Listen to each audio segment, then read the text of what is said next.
రాజ్యాంగంగా ఉన్నాం. మంత్రులు ఏసీలు వేసుకొని అసెంబ్లీలో కూర్చొని హాయిగా మాట్లాడుకుంటున్నారు. కానీ అక్కడ ప్రజలకు సంబంధించిన సమస్యలు ఏమైనా మాట్లాడుతున్నారంటే ఎటువంటి సమస్యలు మాట్లాడట్లేదు.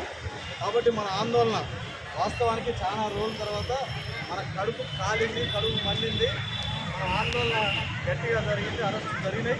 ఈ కార్యక్రమంలో పాల్గొన్న మొత్తం ఆశా వర్కర్లందరూ కూడా ప్రత్యేకమైన ధన్యవాదాలు. ఏదైనా మనం గట్టిగా పట్టుబడితేనే సాధ్యమవుతుంది. మనం అందరం పట్టుబట్టాల్సిన సమయం ఆసనమైంది. కాంగ్రెస్ ప్రభుత్వం 6 నెలలు సమయం ఇద్దాం అనుకున్నాం, 6 నెలలు పోయింది, సంవత్సరం ఇద్దాం అనుకున్నాం.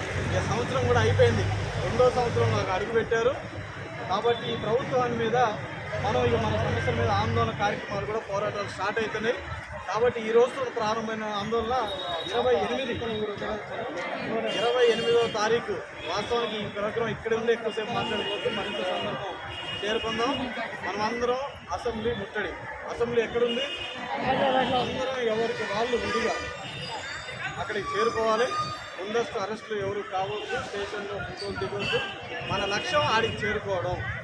కాబట్టి అందరూ కాన్సన్ట్రేషన్ ఇప్పటిదాకా ఎట్లా జరిగినాయో మనందరం తెలుసు. గత సంవత్సరం మీకు తెలుసు, ఇంటికి అడిగి రావటం, ఫోటోలు దిగటం, ఫోన్లు దిగటం, ఫోటోలు కొట్టడం, వాళ్ళటి పోవటం, మన ఇంటికాడ పడుకోవటం, ఫోన్లు తీసుకోవడం కాదు. మన ప్రోగ్రాం హైదరాబాదు. కాబట్టి అక్కడ చేరుకోవాలంటే హైదరాబాద్ చేరుకోవాలి. ఈరోజు మన ప్రోగ్రాం ముగిసింది, ఈ అరెస్టులతో కార్యక్రమంతో ముగిసింది. అందరూ ఇక్కడి నుంచి డైరెక్ట్గా బయటికి వెళ్ళిపోయి ఎక్కడైనా అక్కడ మన పనులకు కానీ మన ఇళ్ళకి కానీ వెళ్ళిపోవాలి. మనం ఆ రోజు అందరూ అక్కడ కలుసుకోవాలి. ఓకేనమ్మా? కొంచెం జరగనమ్మా అంతా.